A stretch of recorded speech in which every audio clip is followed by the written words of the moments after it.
ভাগ্য পরিবর্তন করতে চাইলে তিনটি গোপন আমল কখনো ছাড়বেন না। এই তিনটি পাল্টে যাবে। এই তিনটি আমল মাস্ট বি আপনি করবেন। আল্লাহ পাক রব্বুল আলামিন আপনার ভাগ্যে ভালো কিছু দিবেন ইনশাআল্লাহ। আমরা অনেকে মনে করি ভাগ্য মানে হচ্ছে যদি টাকা পয়সা আমার কাছে আসে, সম্পদ আমার কাছে আসে, আমি যদি কোটি কোটি টাকার মালিক হয়ে যাই তাহলে মনে হয় আমার ভাগ্য ভালো। আবার অনেকে মনে করে যদি আমার কাছে টাকা পয়সা না থাকে, সম্পদ না থাকে, আমি যদি গরিব হই তাহলে মনে হয় আমার ভাগ্যটা খারাপ। বিষয়টা এমন নয়।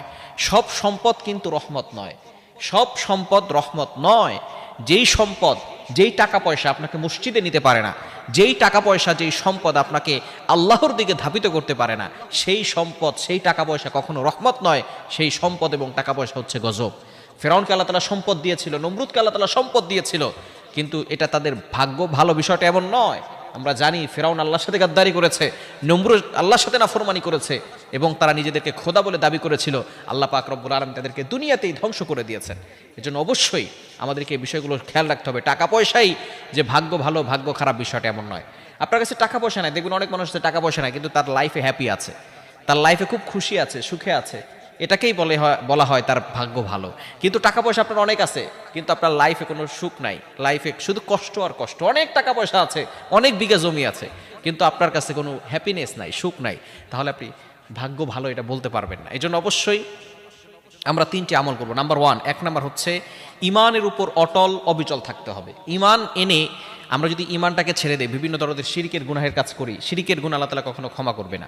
5 নম্বর পারার 5 নম্বর পৃষ্ঠার 4-5 নম্বর লাইন, সূরা নিসার 48 নম্বর আয়াতে আল্লাহ বলে দিয়েছেন, ইন্নাল্লাহা লা ইয়াগফিরু আন ইউশরাকা বিহি ওয়া ইয়াগফিরু মা দুনা যালিকা লিমান ইয়াশা।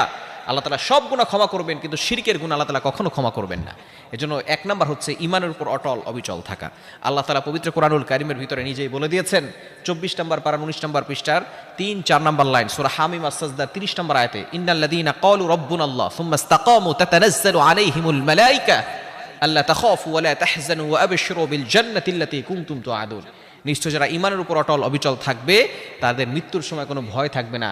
তাদের মৃত্যু হতে দেরি সাথে সাথে আল্লাহ তাআলা আবশিরু বিল জান্নাতি আল্লাতী কুনতুম তুআদুন, তাদেরকে জান্নাতের ব্যবস্থা করে দিবেন। সুতরাং যারা জান্নাতে যেতে পারবে তাদের ভাগ্যটাই হচ্ছে সবচেয়ে বেশি ভালো, ঠিক কি না? শুধু তাই নয়, ইমানের উপর অটল অবিচল থাকলে দুনিয়াতে আল্লাহ পাক রব্বুল আলামিন সুখ শান্তির ব্যবস্থা করবেন। নাম্বার 2, দ্বিতীয় নাম্বার হচ্ছে আল্লাহর আনুগত্য করা, আল্লাহর ইবাদত করা, সকল গুনাহের কাজকে ছেড়ে দিয়ে আল্লাহর আনুগত্য করা। আল্লাহ পাক রব্বুল আলামিন মানুষ এবং জিন জাতিকে একমাত্র আল্লাহর আনুগত্য করার জন্যই দুনিয়াতে পাঠিয়েছেন। এবং 3 নাম্বার হচ্ছে দোয়া করা। আপনি যত বেশি পারবেন ইস্তেগফার করবেন, তাওবা করবেন এবং আল্লাহর কাছে দোয়া করবেন, হারাম থেকে দূরে সরে আসবেন, এবং একমাত্র দোয়াই পারে মানুষের ভাগ্য পরিপূর্ণভাবে পরিবর্তন করে দিতে। এজন্য অবশ্যই আমরা বেশি বেশি করে আল্লাহর কাছে দোয়া করব। এই 3টি আমল যদি করতে পারি আল্লাহ পাক রব্বুল আলামিন আমাদের ভাগ্যে খুব ভালো কিছু দিবেন, দুনিয়াতেও আল্লাহ তাআলা কল্যাণ দান করবেন, আখিরাতেও আল্লাহ তাআলা কল্যাণের ব্যবস্থা করে দিবেন।